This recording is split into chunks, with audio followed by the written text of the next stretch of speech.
Here's a question I don't think product leaders get asked often enough. Who are you actually building for? That should sound like the most basic question, but do you really know? Not in the mission statement sense, not the slide deck version, but in real practice, when you're making the 100 small decisions that add up to a product. Whose life are you picturing? Whose problem are you solving? And whose experience are you in danger of overlooking? My guest today has spent over 20 years building products for people at scale.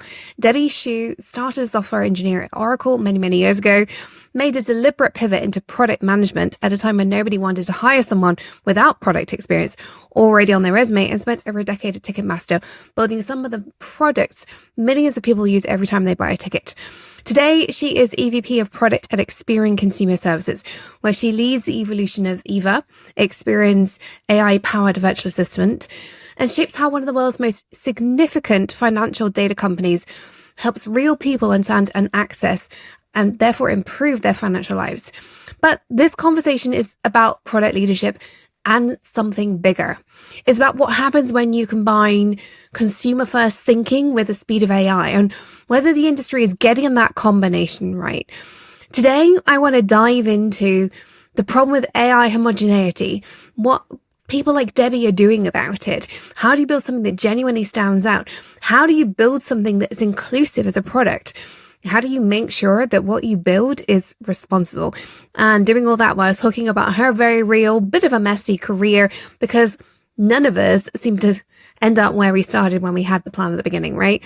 And she's yet another example of that. I feel like I'm having this conversation a lot on the podcast at the moment.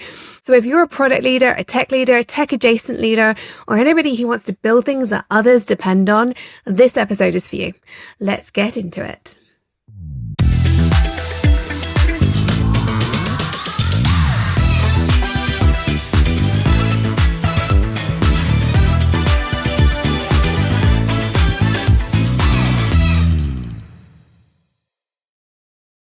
Welcome to the show, Debbie. Thank you so much for joining us today. Thank you for having me, Toni. Well, I am really interested in your journey. So you've had quite a journey. Today, you're an EVP of Product at Experian, but you started out as a humble software engineer. There's many of us around here like that. You spent a decade at Ticketmaster, which is quite a jump from Ticketmaster to Experian. I would have thought that's quite a change in technology underneath. Take us through your journey and your career. How did you go from software engineer to an EVP of Product? What surprised you along the way? What's driven you? Maybe where have you taken some wrong turns if you have? Take us through how you became an EVP. Yeah, I'd be happy to. And honestly, 20 years ago or over 20 years ago, when I started my journey, I wouldn't have thought to plan it this way. So I would say my path wasn't planned, really, not intentionally. And so I think that's unlike conventional wisdom or what people are told to plan it out. So going back in my history, I was a computer science undergrad major. And as you mentioned, I started as a software engineer at Oracle. I actually enjoyed coding, but it was one of those things where I enjoyed the problem solving aspect of it, but I felt like I didn't really understand the why behind like what I was doing and what I was building. And so I really wanted to get better in touch with what is that end outcome or what success really looks like versus I'm good at squashing bugs or I'm good at creating, the end software. And so the way I did this was I was set on becoming a product manager. So the way I did that was I went to business school. And so that was my way of broadening my business acumen and how I could enter the business world and switch careers into product management. But I'll say it honestly wasn't easy because back then, and even maybe now, to get an entry-level product management job wasn't the easiest because hiring managers were always looking for people who've done it before or have some type of experience. And by happen chance, when I decided, you know what, I'm just going to be curious and ask a lot of questions, that's when I actually got the job. And so I would say, ultimately what helped me land my first product job was showing that curiosity, asking a lot of questions and demonstrating the willingness to learn. And having that technical foundation and background and having good, let's call it UX sense, was helpful in my landing my first product job. And so when I then got to Ticketmaster, it was a defining chapter for me in molding me to becoming a product manager as well as a product leader. And so it's maybe others will be able to relate to this, but I had inherited a product that was an MVP that was launched. And I'm talking quite bare bones MVP, where there was no reporting for it. I was personally doing the analytics. And so I basically learned the job while I had the job. And by needing to really learn to operate it, it helped me figure out how to get myself out of doing the mundane things that I was doing on my own, like reporting, right? And so that's kind of on the job how I learned to prioritize what matters, but also we were trying to scale this product into mainstream. So, this helped me understand the importance of different stakeholders and constituents that make your product successful. And so I basically learned by doing, right? And then over the years, it just kind of grew in scope with the different problems to solve and, really learn the craft of product. And I would say the common theme between my journey, you mentioned it maybe looks like different industries, but I would say the commonality between Ticketmaster and now my job at Experian, because I'm with the Consumer Services business unit, is these are both direct-to-consumer products, digital products. Yeah. And they're both at the scale, like in the millions, right, of interactions with consumers every month. And so what really taught me the foundation at Ticketmaster is solving customer problems at scale for the masses, right? And then taking that, how do you build scalable products for scalable consumer impact? And now at Experian, it translates into financial inclusion, financial access, right? Like stakes are high in financial services. And so how do we make this approachable for consumers and really solve the pain points that consumers have? That's quite the journey. So let's just go back here to like the move from software engineering into product. And I think what something that really resonated with me there was the business outcome, that being closer to the end outcome, I think is the phrase you used. And I certainly remember one of my frustrations in software engineering was I kind of knew what the impact I was having, but I felt so far away from it. And I didn't even consider product, I have to admit. I just thought if I get further up in the organizations, that's what I did. I climbed the organization. But the frustration was definitely being so far removed from the end user, not really knowing I was having an impact on anything or anybody. What is it about product? Like, how did you know, first of all, that product was the way you were going to get that, that fulfill that need in you? Or was it just like, I'll try this, and then it happened to work? So I did try different industries and different functional roles during my time at business school. So I actually interned at a semiconductor company. So this was not software, it was more hardware. And then I actually tried an internship in product marketing. And so that taste of that really cemented for me that, what, hardware or B2B is really not my cup of tea. Like I just couldn't wrap my head around it. For me, I felt like I needed to, and by the way, my job at Oracle was also B2B. So I had a taste of that as well, because it was logistics. Like, sure, I was learning about it and solving that problem. But to me personally, I wanted to be able to relate to the problem space that we're solving for. So, I guess my requirements were kind of high with what I was looking for. When I was looking for the product job, it was in software, in consumer, like direct to consumer. And to this day, I would say, working in scalable consumer problem spaces is what I enjoy and want to stay in. But that's me. Everybody finds their passion points. And I was lucky enough to have an opportunity to try it out in a non-committal way during a summer internship and learn that I didn't enjoy it.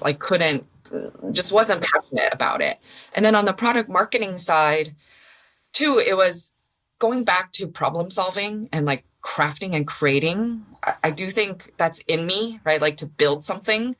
And So I wasn't getting that joy by, you know, having the product marketer job. And so I don't know, like somehow I just felt, let me give product management a try.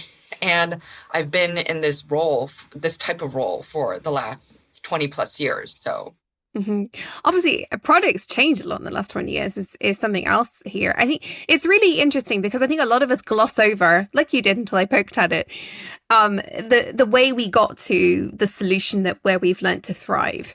Right. For you, you actually did a couple of internships. You tried a couple of different things in Oracle as well. And I think so many of us forget that we have to do that trial and error to find a thing. And also then the next piece of it is the evolution of a role. As you said, you've been in product for 20 years. Let's talk about that. Let's talk about how, for example, AI is now shaping product roles. How has your role evolved over the 20 years as a product leader? Obviously, you've also gone up the ladder, but how has your role evolved just from the product space? yeah, so maybe let me talk about two sides of it. Going from like an individual contributor, really like solving the problems yourself and like working with engineers to becoming a leader. So I'll talk about that second. But definitely from a technology standpoint, things have evolved so much. So back over 20 years ago, everything was desktop, right? And the web was relatively new. Then there was the emergence of mobile apps and smartphones, and I think and then now these days it's AI. So I would say the common thread is about learning, right? And I'm a very hands-on learner. Like I do best when I'm learning myself. And so these days, for example, while I'm not personally working on, say, the Experian virtual assistant or EVA, right? The chatbot that gives consumers financial assistance. But I learn by asking my team to show me and then being hands-on about testing and trying it out and looking at the tools the team is using to do evaluations, for example, because I feel like it's important as a leader to lead that you have appreciation for what the teams are going through, right? I also use Figma Make and try my hand at making prototypes, even though they're simpler, right? But certain times where I have to maybe show legal a prototype with like to trying to get the point across. In the old way, you would like ask somebody to create the prototypes. But for something like this, I know it's just to socialize with our lawyers. It doesn't need to be, pristine and like exactly precise. I'm just trying to get the point across. And so I'd say, for example, it's like the old wireframes are now just full-blown prototypes that people can make in a few minutes, right? And so I think it's really important to stay on top of the latest technology and the trends and skills. And with technology advancement, it's always about new ways technology can help solve consumer problems. So, like, for example, like when I was at Ticketmaster, our first version of the interactive seat map was actually built on Flash. Remember Flash? The thing that my Mac always said, don't allow this on the website because right, like the Mac didn't work. It didn't work on iPhones, right? And then they had to be rebuilt, right? So technology but back then when it was introduced, it was, solid technology for rendering interfaces, right, in an advanced way. But then until you had to go to then the prevalence of mobile devices that were not compatible, and then, right, like cloud was also new, right? So live through that phase. It's always about adapting to new technology and what that brings to the table in terms of solving problems. So AI is no different. Now with AI, instead of creating business rules for things, you can leverage the models and seeing what they can do, right? And that just creates so many more new possibilities with how to solve the problems.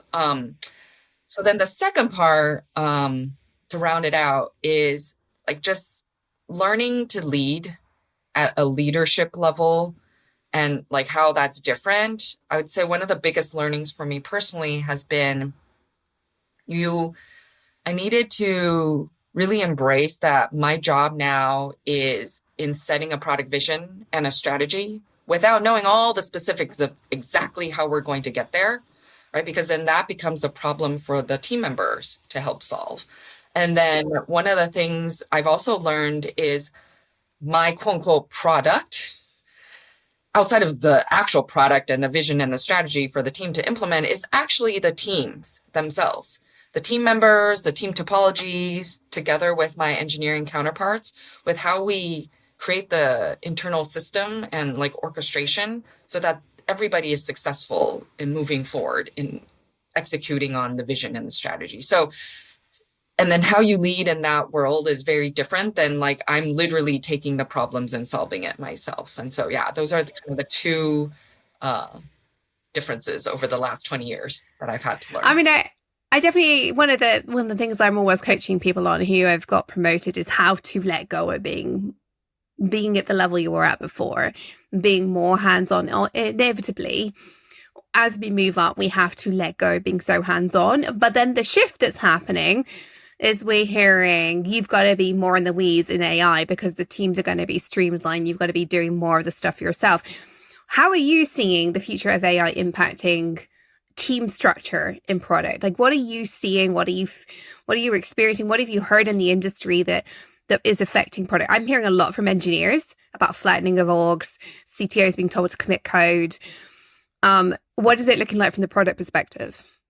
Yeah, from the product perspective, I would say, in the past, if we were giving estimates, setting expectations with stakeholders on when things can launch, the long pole typically is engineering, right? Like, okay, the LOE. And I used to say that, hey, it seems like stakeholders don't factor in how much time it takes product people to do the thinking and the work, but it's always about the engineering LOE. But that's completely changed now, where build time and delivery is no longer the constraint. That could be so fast.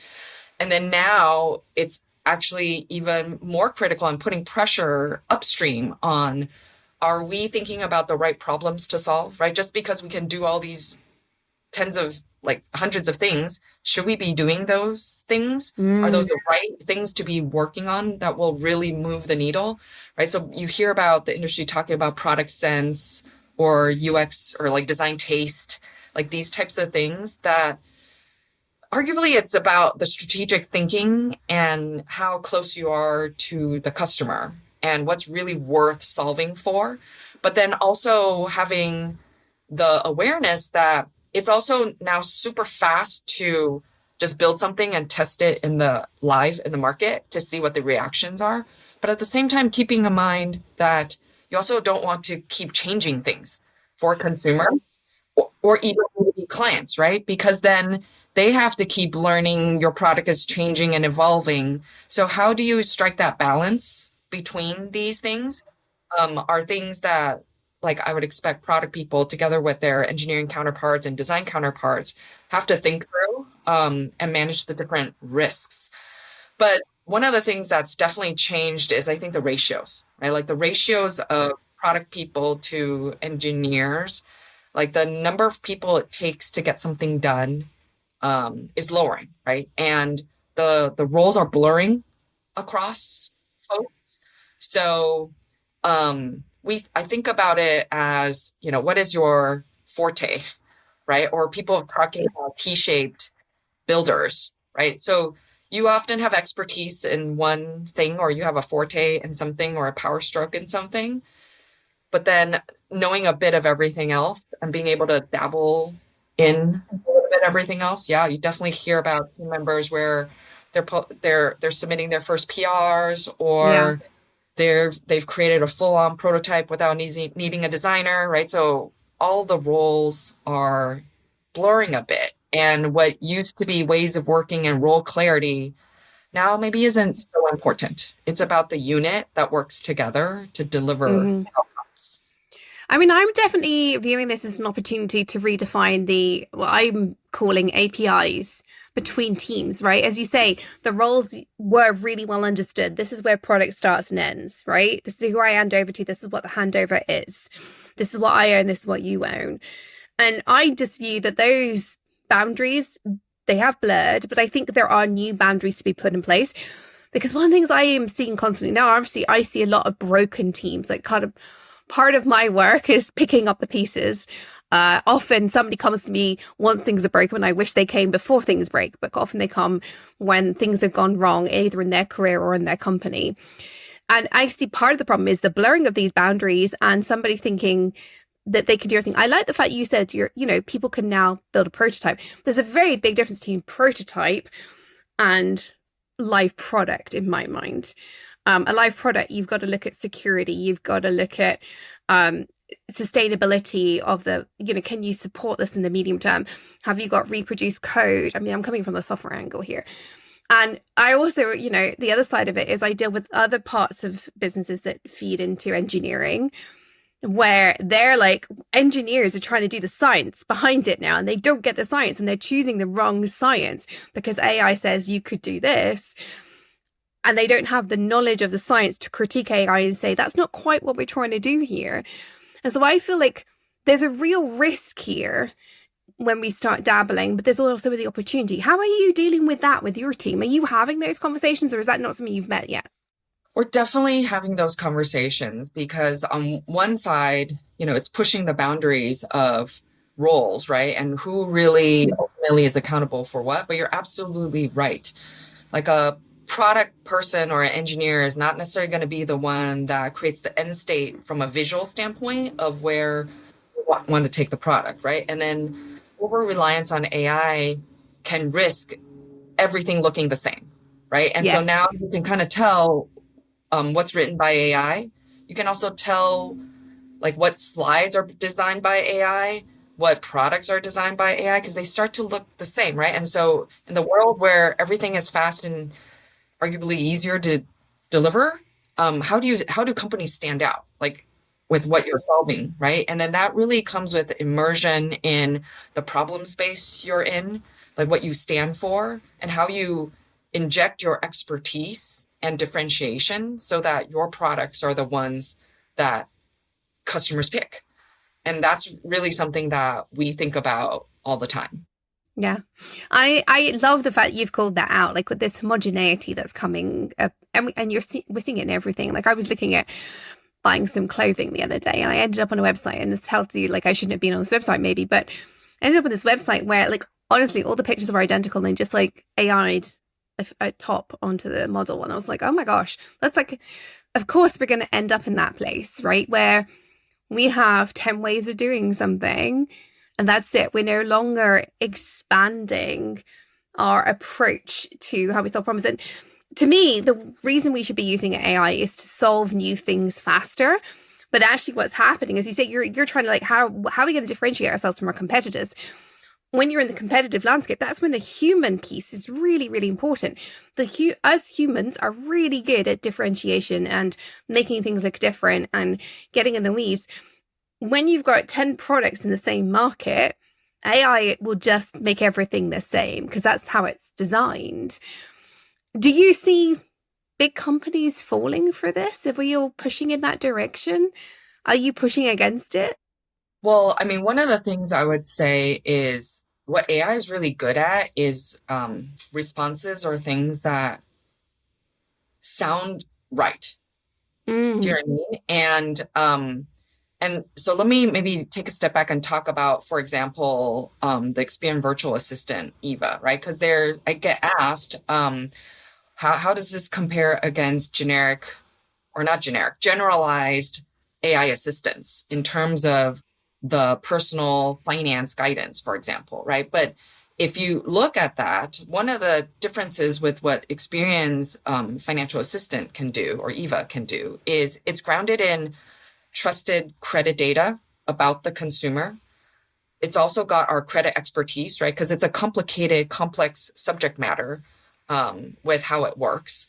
And we also have consumer permission data with their finances, along with, our bureau grade compliance and security with it, right? And how much time and care we spend with having our subject matter experts review the responses with ongoing monitoring and everything like that. And then on top of that, we have a integration with lenders, with their lender eligibility, right, criteria. So it's not just generally saying, yep, you should go get this credit card, and then you potentially risk applying for that credit card, yet your financial profile doesn't actually qualify for it. So then you you might get declined, for example, right? So it gets very nuanced, and AI is good at responses that are believable, and they're generally right, and it may be fine from, you're planning a trip to Japan or something like that. But when it comes to areas like financial services where the stakes are really high, that's where companies like Experian, I think, with our expertise, it's important for us to really help differentiate on what's true, what's not true, and what really matters for you as an individual, because everybody's situation and financial profiles look different. And so this area is where I think companies, and you mentioned big companies, so I'm not sure your definition of big company, but companies that exist that are in a specific industry, why they have such expertise and what they need to really hone in back down to is that part that really differentiates and sets them apart. Well, let's shift gears for a moment, Debbie. Something I know you're very passionate about is inclusive product design, building products that are more accessible. Tell us a little bit about that. Why is this important to you? Where did that passion come from? And also, what does it mean? Like, how does that play out in the way you build products? Yeah, so back when I was at Ticketmaster, I at some point I was building the interactive seat map and introducing that for the ticketing space. And something that stuck with me has been building this for people who need assistive technology. And so in this sense, it's, screen readers, but it's never as simple as let's just let the screen readers read all the seats on a map. First of all, that's not really usable, right? Like to read hundreds and thousands of seats, how can they select seats in that way? And also, what's tricky too is, talk about product design and what product folks in product have to think about is Ticketmaster, it's probably no surprise. And this is what at a time when bots were only ever bad, right? Like bots are bad. This is like, I'm talking 15, 20 years ago. Bots are bad because the more readable something is to assistive technology for screen readers, the more it means that bad bots can take advantage of it, right? And then the worst thing you want is to make this available where we are making it accessible to those who are in need, who are visually impaired, yet it's the bots that take advantage of it and buy up all the seats, right? And so what I've learned from that experience is sometimes creating fair and equal access doesn't always mean doing it exactly the same way. And so that was a big lesson that I learned.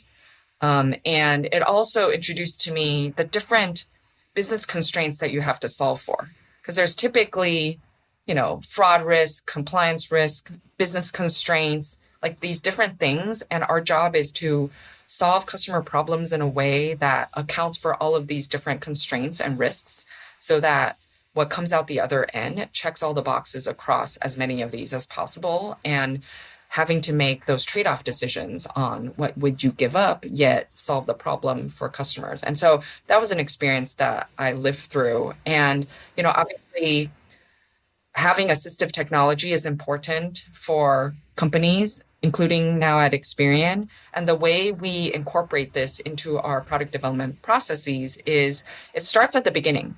Like at the beginning with the right folks, thinking about different customers that we're solving the problem for, as well as how we validate our product designs. So in our research practices, we include as a requirement that we have to look at an inclusive panel of people that we research and, invite to our panels, as well as for products that we put through usability testing, we often will ensure that we're running it through assistive technology with people who really use these tools and that it's usable for them as well. And so it all starts at the beginning of product design, and it can't be like inclusion cannot be something that we tack on at the end because that never works. So yeah.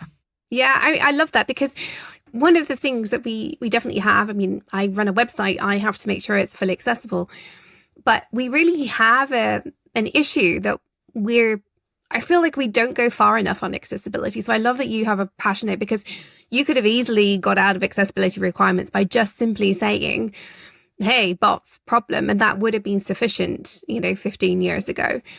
And And that's not sufficient. I love that that's how that's driven you. So thank you for doing that. Let's shift gears, Debbie. Let's talk about everything you've learned so far. What do you view as the biggest challenges we are going to face as leaders, as product leaders in the coming years? I do think one of the things with AI is that's been top of mind for me is given at least currently the high cost of like token consumption, and you see a lot of the more advanced tools that are available are actually behind paid subscription, for example. I kind of worry about or think about from an inclusion standpoint, is this the new way how socioeconomic, levels are going to show up with the haves and have-nots potentially? And so, you see that eventually, devices and phones, like schools these days, public schools, they have Chromebooks and whatnot. So it's more democratized, but that took some time to get there. And so, while AI is great and helps, right, be more efficient, and like businesses obviously adopt it. But if we think about then just the space that I'm in with accessibility and financial inclusion, like sometimes when people are, earning a living, they don't have time to invest in something like this. And at least right now, it may not be affordable for them to also have the best tools that are out there. Like, what does this mean for us as a society and as product professionals, right? So then the way I would think about it is there at least a common denominator version that like everybody ought to have access to, right? But from a business perspective, we have to think about, right, the job of product is also to solve problems within different constraints, right? And affordability and what you can offer is part of the constraints. So it's just something that I think will evolve quickly over the next months and years, but it is something that is coming up for me. I think that's a really insightful point that I've not been considering. I've been very focused on the leadership angle with AI and how that's changing everything because that's my passion. But the socioeconomic fallout from this, we know it's already changing jobs, and what we do with that is our choice as a species, actually, who we vote for. Are we going to vote for governments that prop up the people who have lost their jobs, retrain them? But then, yes, the ability to use these tools. Most countries view the access to the internet as a human right. Doesn't mean it's paid for, but it's viewed as a human right in the same way that access to food and water and education is. AI potentially should be on that list. It evolved to that with internet. It did. It took a long time, though. And for a while, we know that one of the splits in society was you've got access to the internet and you can accelerate your knowledge and learning. So that is something I'm going to start thinking about. So thank you for that, because yes, you're right. As product leaders should have an impact on that. Every single one of us in tech should be part of this conversation, in my mind, that tech should be for good. I believe that's why tech is on this planet. That's why we've invented it. And we should be steering AI for good as well. So I love that. Thank you so much for that insight. Let's move on to Quickfire Round. Otherwise, we'll end up talking AI all day, which is not a bad thing, but we've both got places to be. So does the audience. What is the worst piece of advice you've ever been given? I think the worst piece of advice I've ever been given is, and I don't know if anybody's like explicitly given it to me or more I grew up this way, is, keep your head down and let the work speak for itself. So I grew up in Taiwan, actually, and where, being humble is a virtue and considered a strength. And so what I've learned, though, is being humble doesn't mean staying invisible. And so it's actually easier to do this, to advocate like for my team and my team members. But I've learned that self-advocacy is actually something that is not the same as bragging, right? So I may have in the past thought that if I advocate for myself, that's bragging. But it's not that. It's about creating visibility for meaningful work so that you can then create the next level of impact that you're looking for. And so that's what I would say. I love that. I love those two things. Being humble is not the same as being invisible, and self-advocacy is not the same as bragging. Two things I passionately believe in, but those are just so succinct. What a beautiful way to turn that worst piece of advice into something that means you can shape yourself in a more productive way so you can change the world. What is the best piece of advice you've ever been given? The best piece of advice I've been given, I would say, is especially in corporate America, and organizations where there's a lot of high stakes decisions that have to be made. I would say is don't let an official meeting be the first time people hear about an idea or a proposal.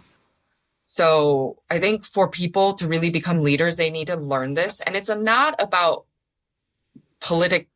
being political. It's not about that. It's about how decisions get made, who are the decision makers, and knowing who has input, who might have concerns, what are those objections. You don't want to be going into a decision-making meeting not knowing what the decision makers are thinking, right? And so then that invariably means to do this well, you're getting with them ahead of time, getting their feedback, inviting their feedback, and then that all becomes input into the decision so that when the actual decision-making meeting happens, it's a non-event. Doesn't become a situation where, right. Yeah. I mean, I think when I love this because I talk about this so much, and I think people are like confused, like, what's the point in the meeting then? The meeting is the final alignment. The problem with just bringing it up there is all the different personalities, and it becomes about them and not about the idea or the question or the approval or the thing you're trying to get past. It becomes about one person's stake versus another's. Whereas if they've all turned up, already all bought in, it's a final alignment without their personalities getting involved. Because at the end of the day, we're dealing with humans, and humans have personalities and interests and passion projects. And it's about recognizing that and dealing with it. And that's not bad. And I think you build better products when you go and talk to stakeholders ahead of time as well. Yeah, and in the smaller forms, honestly, people are more collaborative and honest and direct, right, with their feedback. Yeah. Worrying about the form and the optics and how they show up, and like worrying about themselves and all that. So yeah, I would say this was like a lived experience learning as well as like coaching. And I know you coach a lot of leaders, so this one definitely has been one of the better pieces of advice I've gotten. Yeah, it's a big one, definitely. Well, this has been a fabulous conversation. So where can people find out more about you, your work, Experian? Where can we find you online? People can find me on LinkedIn. Just look me up, Debbie Shu, at Experian. So that's how they can find me. And they can hear more about the type of work that I do through some of the posts that I make occasionally. Yeah, and one of the things I would say to anybody listening to this episode, one that we didn't get onto your work in women in identity that you're passionate about, just women, supporting women in leadership as well. This is a passion topic for Debbie, so please do go give her a follow. She has a lot to say that we did not get a chance to touch on today. So go and check her out on LinkedIn. Debbie, as I said, this has been a fabulous conversation. So I would love you to leave us with your final thoughts. What do you want to leave the audience with today? The last thing I would leave everybody with is, as product leaders, professionals, as we talked about earlier, we are shaping the world with the products we build. And so, being a female leader, I would say our voices are important and diversity of thought is important. And so each and every one of us have a chance to mold our teams and ensure that we are being inclusive and represent our diversity of stakeholders and customers out there. Mm-hmm. And so our voices are important, and we just need to all think about the right way to make sure that our voices are heard in ways that we feel comfortable with. And that's what I'll leave with. That's a beautiful way for us to wrap up this episode, because making sure our voices are heard is so important. And it touches on the, where's AI going to lead us in the socioeconomic impact? We need to make sure everybody's voices are heard. Everybody gets access to these tools moving forward. I love that piece. And I love what you're trying to do at Experian with Eva as well, and giving people real insight. We didn't even really get a chance to talk about that, but giving people real insight on their credit ratings. I truly believe that is the way to empower the human race. And I love that all the way back at the beginning of this interview, one of the reasons you talked about moving into product was because you needed to understand that outcome piece. And, Ticketmaster and Experian aren't the obvious companies, I would think, for like having a product that is making a difference on the human race. And yet the way you've talked to me about what you're doing is having an impact. And I really, really love that. But I also just want to leave the audience with the 3 pieces you gave me right at the end here. Being humble doesn't mean being invisible. Self-advocacy is not the same thing as bragging. And always make sure your ideas are socialized before you bring them to the table.